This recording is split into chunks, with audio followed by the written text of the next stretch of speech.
প্রতারণা ও ধর্ষণের শিকার দুই ছাত্রী। আইনি সহায়তার পাশাপাশি মানসিক ট্রমা থেকে রক্ষা পেতে যেখানে সবার এগিয়ে আসা উচিত, সেখানে নতুন করে ট্রলের শিকার হচ্ছেন তারাই। যারা আমার ক্ষতি করছে তাদেরকে আমি ফাঁসি চাই, আর যারা আমার এই ছোট একটা মন নিয়ে গেছে তাদেরকে আমি ফাঁসি চাই। ফেসবুকে আমার টিকটক দিয়ে অনেক খারাপ খারাপ কথা বলতেছে, এরই বিচার চাইয়া পর আমি সামনে নতুন জীবন শুরু করতে চাই, লেখাপড়া করতে চাই। গেল ৭ এপ্রিল একই এলাকার ষষ্ঠ শ্রেণী পড়ুয়া দুই ছাত্রীকে কৌশলে অভিযুক্ত মোহাম্মদ মুন্না ও মোহাম্মদ কাইয়ুম ঘুরতে নিয়ে যায়।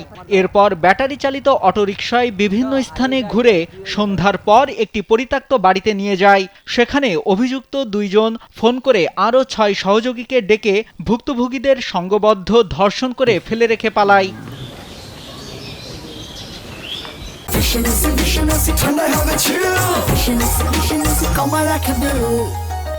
পরে ৯ এপ্রিল অভিযুক্তদের বিরুদ্ধে মামলা করে ভুক্তভোগী পরিবার, কিন্তু এখনও ট্রমা থেকে বের হতে পারছেন না ধর্ষণের শিকার ভুক্তভোগী পরিবারের সদস্যরা।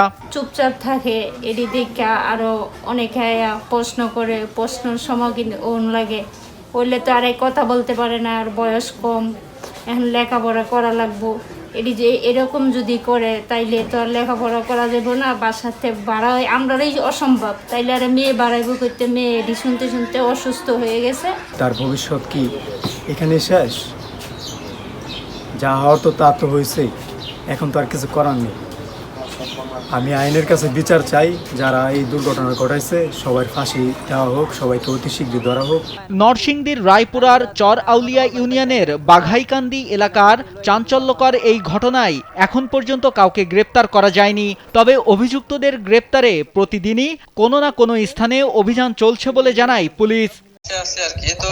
এটা এখন পর্যন্ত আমরা অনেক অভিযান করছি, তবে যে অন্যান্য সংস্থাগুলোও করতেছে, আমরা এখন পর্যন্ত পাইনি আর কি। যে ঘটনার পরই এরা আসলে বাড়ি থেকে পালিয়ে গেছে আর কি, এই ধরনের চেষ্টা করতেছি আর কি আমরা।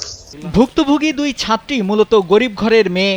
একজনের পিতা দরিদ্র কৃষক, মানুষের জমিতে কাজ করে রুটি রোজগারের ব্যবস্থা করে।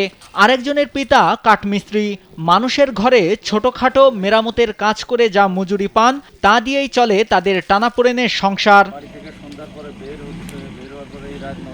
নাইমুল হাসিব, কালবেলা।